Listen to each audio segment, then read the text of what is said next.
Parce que nous démarrons nos relations de façon très naïve. Nous voyons quelqu'un, nous nous limitons aux formes et nous nous disons: «Ah ça va, tout sera parfait, ce sera comme dans les romans, ce sera comme dans toutes ces telenovelas».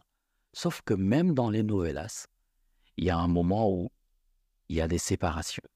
Pourquoi est-ce que vous croyez que cette nouvelle rencontre n'a pas de défaut, n'aura pas des choses que vous n'allez pas du tout aimer?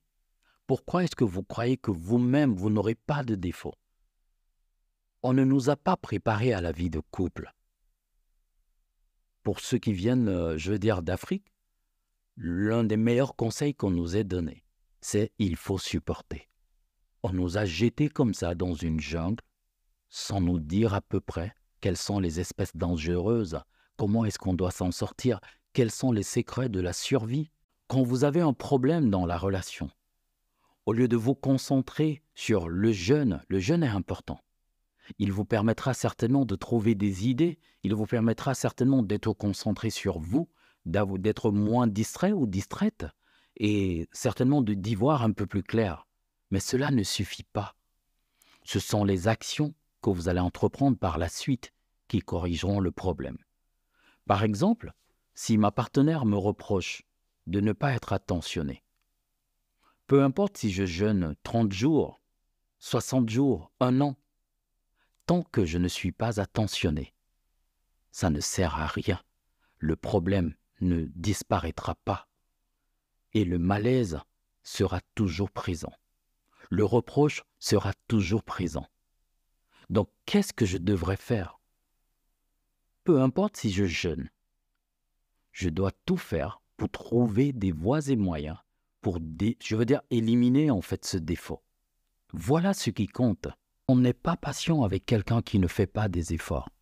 On est patient avec quelqu'un qui justement initie un processus de changement, d'amélioration, ce qui nous donne de l'espoir. Mais à côté, nous devons également encourager les efforts de notre partenaire. Nous avons ce devoir, en essayant également de corriger toutes ces dernières choses que nous n'avons pas encore améliorées. Cela va motiver notre partenaire. Ensemble, on va se dire qu'on est dans une lancée positive, dans une bonne dynamique. Nous devons encourager les efforts de notre partenaire. Nous ne devons pas seulement nous plaindre de subir la relation ou de subir ses défauts. Nous devons surtout contribuer à tous ces efforts qui sont faits par l'autre. Nous devons constamment lui rappeler sa progression. Pour vous, c'est certainement un détail. Mais pour tous ceux qui ont eu des problèmes à cause de cela, c'est un comportement aux conséquences très graves. Lorsque l'un prend la parole, essayez de poser votre téléphone et accorder de l'attention à ce qui vous est dit. Mais qu'est-ce qui se passe? Souvent, notre partenaire nous parle de quelque chose de très sérieux et nous n'arrivons pas à lui proposer des solutions parce que nous ne lui avons pas accordé toute l'attention nécessaire. Vous pensez que vous pouvez être concentré sur le téléphone et sur ce que quelqu'un vous dit à côté? Non. Le cerveau va gérer une chose à la fois.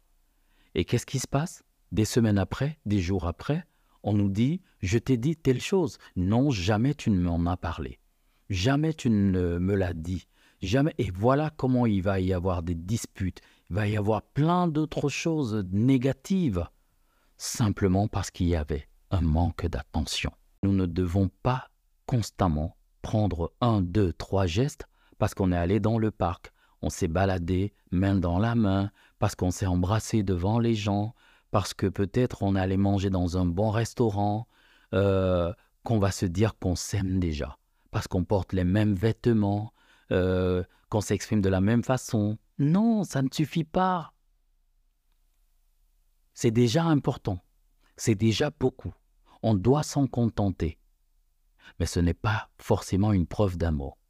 Seule la personne qui pose ces gestes sait exactement si elle les fait de façon intéressée, si elle les fait parce qu'elle vous aime profondément, ou si elle les fait pour vous manipuler. Nous devons être réalistes. Toutes les personnes qui te diront que c'est l'homme de ta vie sont certainement prétentieuses. Tout peut sembler parfait aujourd'hui, mais je crois que tu es au courant de toutes ces histoires où Il y a des hommes qui ont cru que c'était la femme de leur vie et des femmes qui ont pensé, qui étaient convaincus que c'était l'homme de leur vie et ça n'a pas duré. Et il y a également des gens qui l'ont pensé. Ça a très bien marché. Je dis simplement de ne pas trop rêver, de faire de ton mieux. Parce qu'en le faisant, en aidant ton ou ta partenaire à s'améliorer également, tu peux effectivement transformer cette relation simple, banale, en quelque chose d'extraordinaire, qui fera de cette personne l'homme ou la femme de ta vie. Ça demandera du travail, mais c'est possible.